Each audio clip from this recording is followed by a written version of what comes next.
Obrigado aí pela pergunta, Nelly. Você está muito certo, né? Nós, como instituição, somos muito prejudicados por conta do recurso que investimos em aluguel, né? Esse recurso, ele compete diretamente com o recurso da atividade finalística, ensino, pesquisa, extensão, que é aquilo para o qual a universidade está feita, né? Então, toda vez que a gente paga esses altos aluguéis, a gente fica sim uma oportunidade, por exemplo, de bolsas para os estudantes, de outras questões que são fundamentais para a universidade. Então, daí, a nossa proposta de campanha desta gestão já foi isso, né? Buscarmos viabilizar soluções para a infraestrutura da UNILA, e uma delas, então, foi precisamente a solução do Campo Niemeyer, né? O Campo Niemeyer, então, foi proposto de uma forma, assim, eu diria, muito ambiciosa, né? E na época tinha um futuro para ser realizado, né? Acorde com as expectativas que tinha da universidade.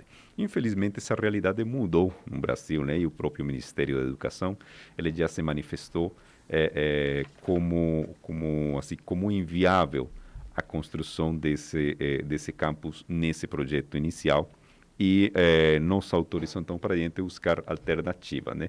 Alternativas que são muito difíceis se a gente não conta ali com o apoio da Itaipu, e é isso que a gente procurou, né? Uma tratativa junto à Itaipu para tentarmos fazer, então,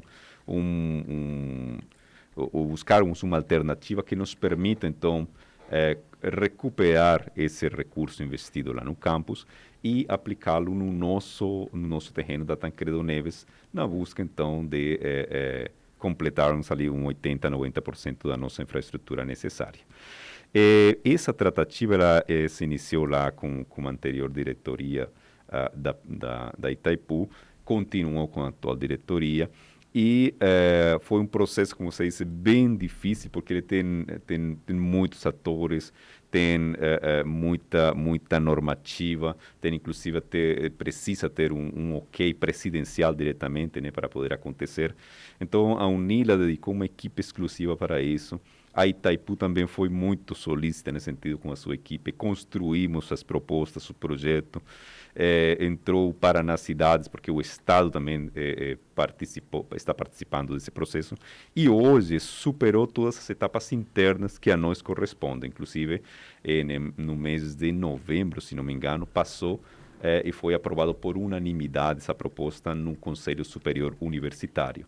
Então, hoje, nós fizemos o dever de casa, chegamos a um acordo muito interessante para as partes, sabe, mas que foi de uma construção muito difícil, mas temos uma expectativa muito grande. Então, hoje está fora, né, em ambientes externos a UNILA, e cabe agora, né, a nós aguardar, né, e acompanhar esse andamento. Nós estamos com muita esperança de uma solução fantástica. Dentro desse processo todo, tinha por parte, inclusive, da União, a questão da cessão de um terreno na Avenida Paraná, ali perto daquilo que se sonhou como centro cívico também, perto do prédio da Anvisa. E o terreno foi cedido para a UNILA, por sua vez, me parece que reparte e um pedaço do terreno vai para que a prefeitura ou que o município possa construir um novo prédio para a prefeitura municipal. Isso também está em andamento ou também está nesse processo aí de espera? Você está bem inteirado aí das nossas tratativas, Nélio. Nós também, isso é diferente, separado, né? São duas iniciativas diferentes. Nós trabalhamos, então, com essa frente do Niemeyer, com busca de outros terrenos, né, onde possamos expandir, e com a construção das nossas próprias salas de aula lá no terreno da Tancredo Neves, que era uma coisa que a gente não tinha, né? Nós éramos uma universidade que não tínhamos sala de aula, né? Hoje, este ano, e aproveito aí para citar também um dos nossos grandes triunfos deste ano, que foi a inauguração do alojamento, né, estudantil. Mas, de fato, uma terceira via de trabalho enquanto infraestrutura foi essa busca do terreno de doação junto à SPU, né? Aí o que aconteceu? A gente está pleiteando ainda, né, a doação dessa, né? Não houve uma doação eficaz. O que a gente entende que houve foi isso. Nós pleiteamos, a prefeitura também pleiteou, e a compreensão é de que o terreno deve ser dividido, né? Nós aguardamos ainda essa confirmação, isso está em stand-by, mas também fez parte de negociações junto como disse, ao governo federal, né, a SPU, E eles, naquela reunião que a gente teve, foram muito propositivos, muito positivos em quanto à resposta, né? A gente explicou, olha, nós temos esta perspectiva, as nossas limitações são estas, mas as oportunidades são estas. Eles disseram, olha, vocês têm que colocar isso no documento. Estando no documento, sendo dessa forma, inclusive com as limitações, não tem problema. Então, a gente tem ali outra boa perspectiva, vamos dizer, de crescimento em quanto à infraestrutura. Dante Quadro. Reitor, quanto ao alojamento estudantil, né, recém-inaugurado, como que é feita a seleção dos alunos que vão ser beneficiados, né, com esse espaço? Isso. Bom, o alojamento, ele é uma medida que entra como uma assistência estudantil. Nós temos dentro da nossa organização algum tipo de auxílio para pessoas que são vulneráveis socioeconomicamente, né? Então, nós temos um auxílio, por exemplo, auxílio moradia, você tem o transporte, você tem uma série de auxílios que buscam dar essa possibilidade de permanência àquele estudante que não tem condições, né? E são todos devidamente demonstrados, né? Então, não é simplesmente o estudante aparecer e dizer, não, eu preciso, sou vulnerável. Não, ele precisa demonstrar, né? E isso faz, tem uma série de comprovações através do CPF, inclusive cruzam com o CPF dos pais, fazem uma análise através da Receita que permite dar garantia a esse processo. Bom, dito isso, o alojamento, ele entra como a substituir esse auxílio de moradia. Então, quem tem o auxílio moradia não pode estar no alojamento. Agora, o alojamento ele foi projetado precisamente para aquelas pessoas que estão chegando no seu primeiro contato com a universidade. Então, os ingressantes, os calouros, tanto brasileiros quanto estrangeiros. E aí, a própria seleção ela vai primeiro, né, em relação à sua pergunta, primeiro nessa condição de vulnerabilidade socioeconômica. E depois, então, tem outros fatores que são todos estipulados em edital próprio.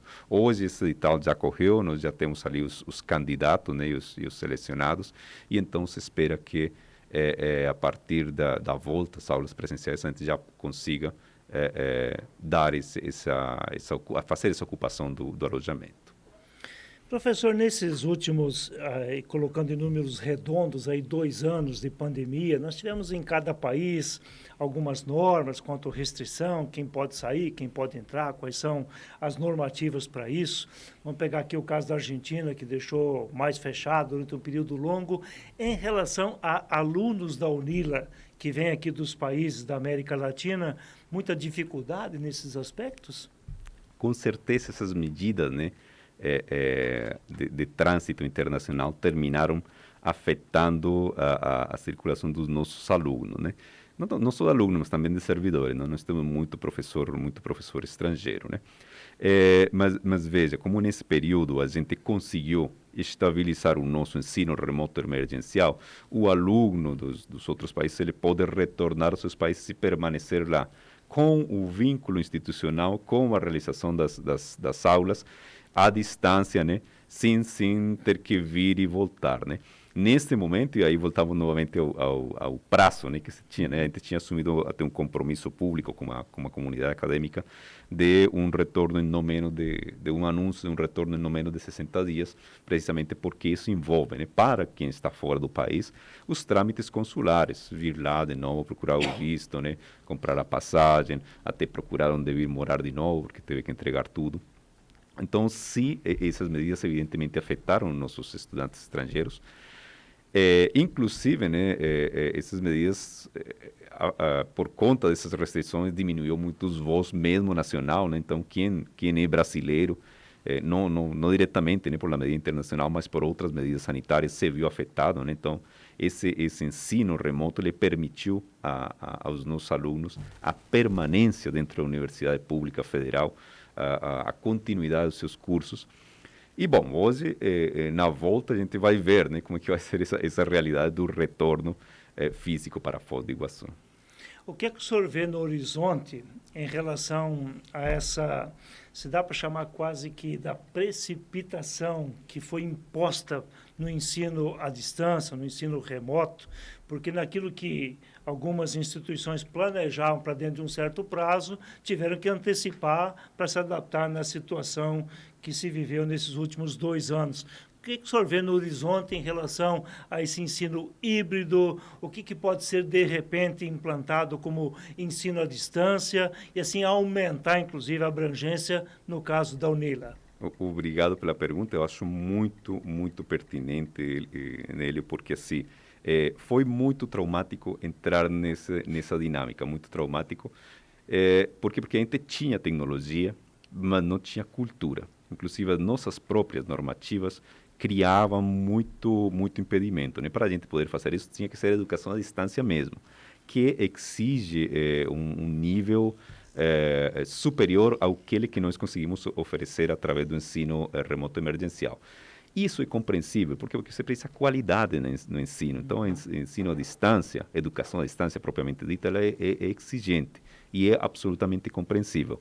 Agora, o uso cotidiano das tecnologias foi algo que a gente ganhou nesse período e que não deve sair, pode vir a sair, mas não deve sair. Então, diretamente respondendo a sua pergunta, o que eu vejo no horizonte? Eu vejo algo muito positivo, uma possibilidade, sim, de a gente aumentar esse nosso ensino à distância com a devida responsabilidade, né? Porque não é simplesmente, né, agora podemos fazer uma aula para 1000 pessoas em todo o mundo. Não, ele precisa sua normativa, e eu acho que a educação à distância, a normativa da educação à distância está aí para isso, mas nós ganhamos muito no uso das tecnologias.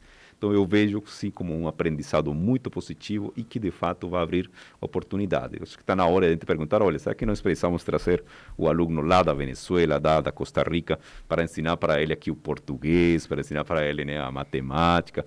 Talvez muita coisa a gente precise e possa vir a iniciar através de um programa desses. Outras coisas não tem como, né? Não tem como você ensinar a um aluno um fenômeno físico próprio de engenharia, não tem como você ensinar a um aluno aquela dinâmica do internato no hospital se não for ali presencial. Tem coisas que definitivamente não dá.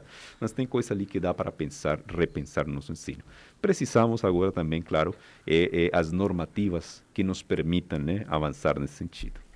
Luiz Evelio, vice-reitor da UNILA, o que mais que o senhor gostaria de acrescentar ainda, especialmente olhando já para o ano de 2022, envolvendo a UNILA? Bom, o que cabe ali destacar são essas nossas metas, né, principalmente em infraestrutura, né? Nós temos, a UNILA tem feito um esforço muito grande na questão fiscal para poder começar a construir as nossas salas de aulas, como eu já disse, né? O ano passado a gente conseguiu vamos dizer, iniciar um primeiro prédio de aula, né, o prédio de aulas 1, que infelizmente, né, a empresa terminou abandonando a obra quase no final, então este ano temos que fechar essa finalização. O ano passado também a gente tinha conseguido a licitação do prédio de aulas 2, mas também era a mesma empresa, abandonou, a gente terminou perdendo um recurso ali por conta de normativas mesmo, né, federais, mas este ano já estamos organizados nesse sentido, né, de continuar a construir essas licitações, de tal forma que no final da nossa gestão a gente espera poder entregar então esse convênio Niemeyer, né, que terminado e já começado, né, poder entregar além do alojamento estudantil que já foi inaugurado o prédio de aulas 1 e o prédio de aulas 2 e poder contar também se tudo der certo, né, com aquele terreno lá da SPU que nos permitiria ampliar em outros aspectos. Professor Luiz Evelio, muito obrigado pela sua presença ao lado do Tiago, assessor de imprensa da UNILA, conosco hoje aqui no Contraponto. Muito obrigado a vocês, a gente que agradece a oportunidade. Antes de nos despedir, acho que vale a pena lembrar os 12 anos da UNILA, né, que ontem cumprimos os 12 anos de existência, que foi quando foi sancionada a lei que criou a UNILA lá em 2010, né? Entendemos que conseguimos avançar muito, crescer muito. Hoje a nossa interação com a sociedade de Foz do Iguaçu e da Tríplice Fronteira é diferente de uns anos atrás. Eu acho que a população está entendendo que a universidade, primeiro, que é pública e é gratuita, é federal, é de Foz, e, portanto, é um ativo, é uma propriedade da população. Deixar claro isso, né, que nós, como universidade, estamos aqui de portas abertas, que esperamos que que o cidadão aqui de Foz do Iguaçu, de Cidade do Leste, de Puerto Iguaçu, da região, venham e usufruam esse benefício de ter uma universidade pública, universidade federal, uma universidade que dá uma formação de qualidade e com reconhecimento, né, do Ministério da Educação. Contraponto da Cultura volta logo depois do intervalo para o arremate do programa nesta quinta-feira aqui pelo AM 820 e por todas as plataformas digitais por onde você acompanha a programação dessa emissora integrante da rede Oeste de Comunicação.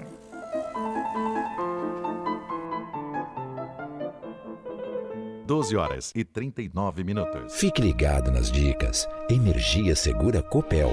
Em dias de tempestade, siga as orientações da Defesa